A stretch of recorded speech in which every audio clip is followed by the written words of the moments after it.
দাঁড়া পোস্তটা ওই সর্ষেটা করে নি, সর্ষে চিংড়ি পোস্তটা করলাম, এই বসাচ্ছি বাটে। ঝিঙে দিয়ে পোস্ত করলাম, ঝিঙে আলু চিংড়ি মাছ। আর মহারানীর জন্য করছি।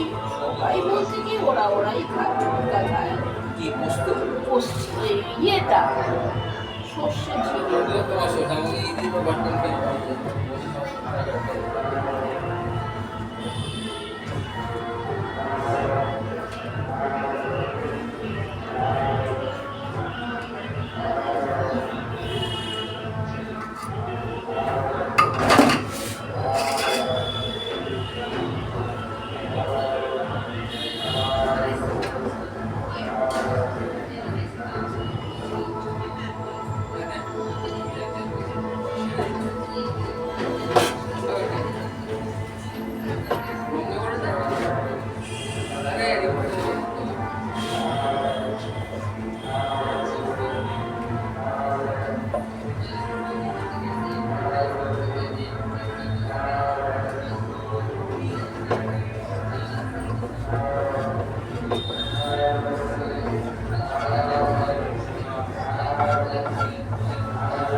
ঠাকুরের গান হচ্ছে, আজকে গণেশ পুজো জ্বালিয়েছে, সেটাও তোর কষ্ট হচ্ছে। ঘরেতে টিভি চালালেও কষ্ট হচ্ছে। এবার বাইরে গিয়ে বল তুই কি করা যাবে? ঘরেতে বলে নালে বন্ধ করে দিতি। দুর্গা পুজোতে তো আরো ঢোল বাজার চলবে বছরে, তার জন্য বাজা বাজছে, সকাল থেকে বাজা কেন বাজছে, কি জ্বালাতন। এর জন্য ঘরেতে টিভি চালানো সকালবেলা চালাই না, ভালো লাগছে না, এমনি মাথা ঠিক লাগছে না। তার মধ্যে এরা করে উৎপাত, মানে আমার দেখছি সারা বেরিয়ে যেতে হবে, আমাকেই করছি আগে, বাইরে গিয়ে কোনো রোয়াতে বসে থাকবো বাবা। সারা এই সবার উৎপাত আর সহ্য হয় না আমার।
সময় বাইরে চলে যাবি তো, যে তুলবে তুলবে, না তুলবে না তুলবে, ব্যাস।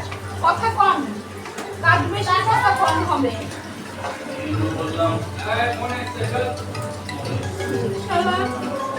ঘরে থাকবে, থেকে জলের ইয়েতে দৌড়ে যাবে, আবার বলবে।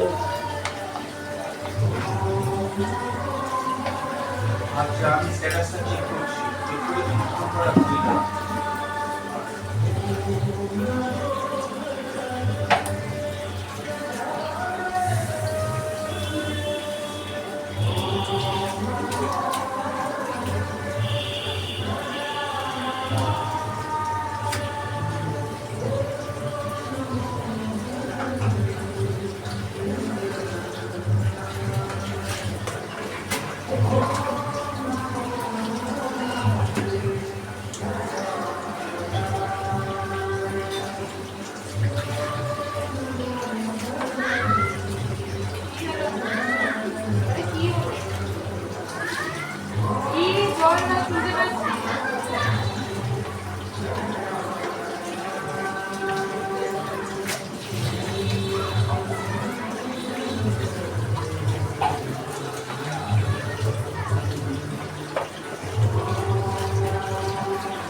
বাজা বাজবে, কি করা যাবে? পুজোতে বাজা না বাজবে না, কি হবে? বাজনা বাজছে, কেন বাজবে? সেই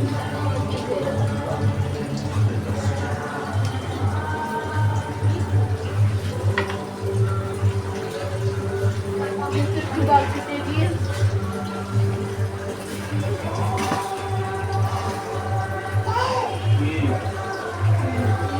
নিচে বসবে, বসো।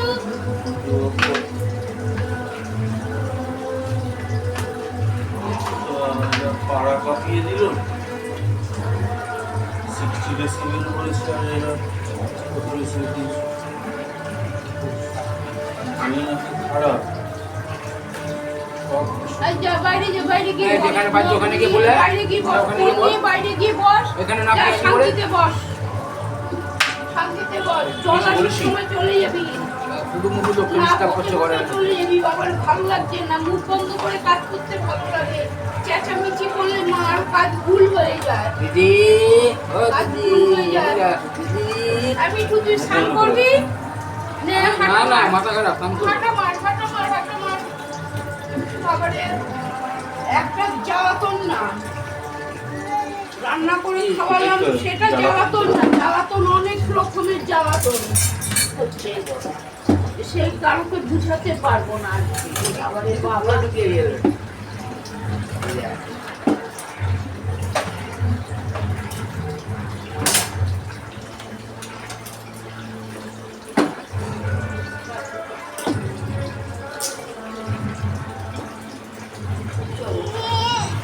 আচ্ছা মেশিনটা দেখো তো, চালিয়েছে মিঠু? হ্যাঁ, আমার চলছে। হ্যাঁ চলছে, ঠিক আছে। আর দুবার জল নেবে, হ্যাঁ, বলে দে তো। বেশি জল ঘুরতে। নেবে দুবার, ও দেখতে গিয়ে তাহলেই মেশিন বড় হবে। খাই। দুবার জল নেবে তাহলেই হবে।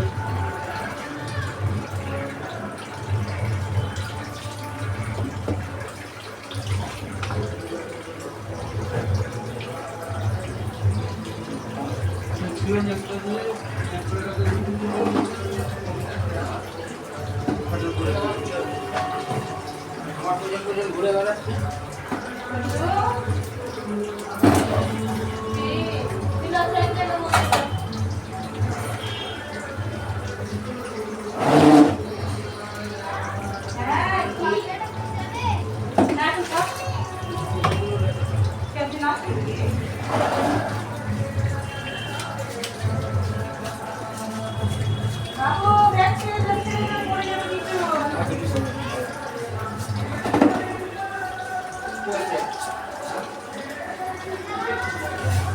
একবার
বাজারে গণেশ পুজো হচ্ছে, ওই বাজনা বাজছে।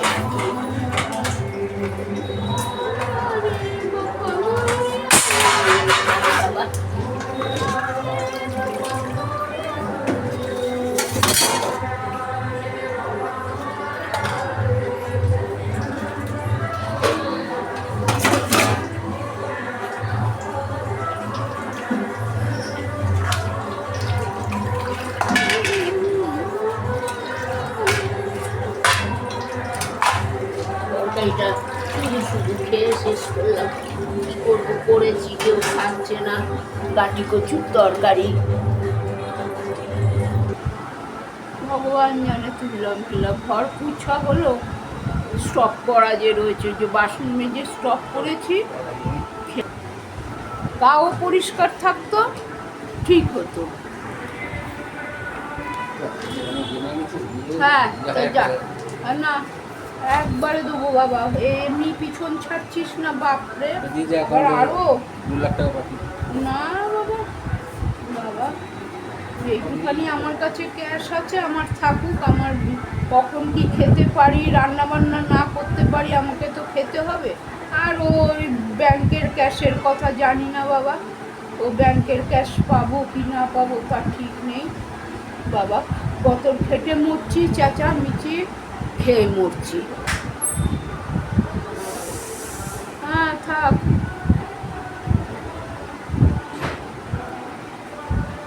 রান্নাটা হয়ে গেছে, আজকে 12টার মধ্যে রান্না হয়ে গেছে, এই একটা সুবিধা হয়েছে। মিঠু ছিল, খেয়ে দিয়ে বেরোলো, গাড়ি ভাড়া খাটতে খাটতে চলে যাবে।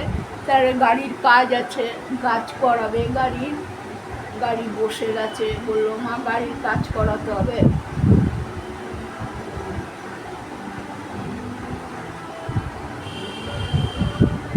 প্রাইভেট কার চালাচ্ছিলি কত ভালো, গা পরিষ্কার থাকতো। এখন হনুমানের মতন মুখ পোড়া হনুমান হয়ে গেছে, কালো হয়ে গেছে।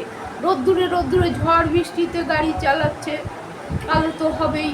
আরও প্রাইভেট কার আগে চালাচ্ছিল, 15-16 হাজার টাকা মাইনে দিত, সপ্তাহে একদিন ছুটি, কত আরাম। না, এদের আরাম ভালো লাগে না কাজ। আর এখন কি বলে, ওই যে বাইক চালিয়ে ওই যে প্যাসেঞ্জার নিয়ে যায় না, কি জানি না, যাই হোক ওটা চালাচ্ছে প্যাসেঞ্জার বলে। এবার ভাড়া খাটতে খাটতে একদম বাড়ি চলে যাব, মানে আরও কটা টিপ দিতে হবে। টিপ দিলে তাকে, কেন গাড়ি কাজে যে কাজ করাবে, গাড়ি এতে পাঠাতে হবে, ইঞ্জিন ফিঞ্জিনগুলি সব চেকিং করতে হবে, পরিষ্কার করতে হবে, ময়লা জমে গেছে ইঞ্জিনে, ওই সব করতে হবে বলে। এখন কটা ভাড়া খেটে একদম গাড়ি গ্যারেজে দিয়ে দেবো, একদম ওকে করে বেরোবে। 1-2 দিন একটু ছুটিও হবে, আমার আরামও হবে, তারপরে বেরোবো গাড়ি। এই কালকে রাত্রিরে এসেছে, সেই রান্নাবান্না যা ছিল, ভাতও করেছিলাম, ওই সব ভাত দিয়ে খেয়েও আবার একটু ভাত রয়েছে, একটু ছিল ভাত, ওই মিঠু গরম আর ঠান্ডা ভাতে মিশিয়ে খেলো। ডাল আর পোস্ত চিংড়ি দিয়ে দিলাম, ঝিঙে দিয়ে আলু দিয়ে পোস্ত দিয়ে চিংড়ি বানিয়েছি, করে দিলাম, ওটা দিয়ে খেলো। খেয়ে দিয়ে বলো দে পয়সা দিয়ে গাড়ির কাজ করাবো। আর বারবার আমি দিতে পারবো না, বারবার দিতে পারবো না বাবা। কাজ করে মরছি, পয়সা দিব, ওই করবো, চেঁচামেচি শুনবো, গালাগালি শুনবো, বাপরে আমার দরকার নেই রে ভাই বাবা, এত আমার ঝামেলার দরকার নেই। যাই হোক বন্ধুরা, সবই হয়ে গেছে, রান্না বান্না, বাসন মাজা। বাপ্পা খায়নি অবশ্য, বাপ্পাকে পরে দেবো, বললো পরে খাবে বাপ্পা। মিঠু খেয়ে গেল, সেই থালা ধুয়ে দিলাম, আর ওই ভাতের মার গেলেছিলাম সেইটা ধুলাম, সেই সব ধুয়ে দিলাম। ধুয়ে জলও এসে গেল 12:30টার, ও সব দিয়ে ধুয়ে টুয়ে একদম জায়গা পরিষ্কার করে নিয়েছি।